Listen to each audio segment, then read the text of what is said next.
and welcome back everyone to our course on Hindu art and architecture. In today's lecture, we are going to discuss about the iconography of Śiva or Saiva iconography. Basic iconographical features and how to identify the parts of iconography has been already discussed in the previous lecture. So this lecture is going to focus on the Shiva's iconography. Before we begin, I would like to introduce you to Shiva. Shiva is one of the most prominent deities in the Hindu belief, and Shiva literally means the auspicious one. But his most common appellation is that of a destroyer.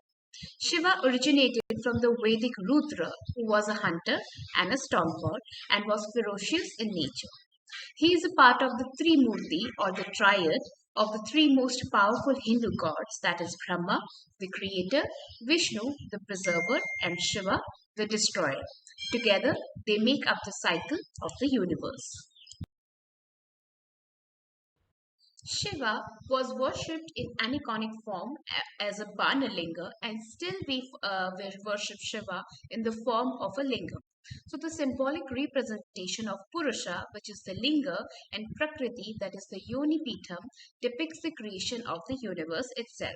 The earliest archaeological evidence of lingam is that from Gudimallam lingam in the Parashuramesvara Temple, Andhra Pradesh, dating back to around 3rd century, 2nd century BCE. Now let us discuss about the features that how to identify Shiva or Saiva iconography.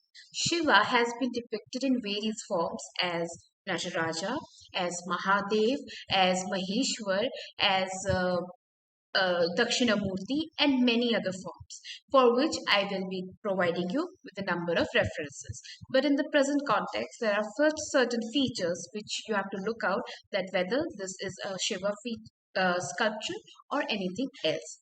So Shiva is often depicted seated in cross-legged or standing posture.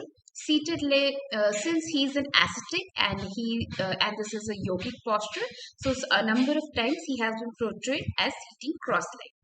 The other feature to look out is that of a matted hair, which is called a Jata, and sometimes this matted hair takes a form of a crown itself, which is called a Jatamukut, which symbolizes the ascetic character of Shiva. The other feature is that of snakes are around his neck, and Tripundra, that is the Saivite tilak or Saivite symbol, which is the three strands with a small dot in the between.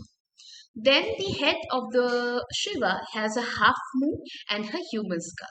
His mount or vahana or his vehicle is that of a Nandi, which is a bull. Now the presence of a trident are the Trisula and a Damru, which is an instrument. The other thing to look out for Shiva's iconography is that a presence of goddess Ganga on the head. Sometimes it is symbolic and sometimes it is not.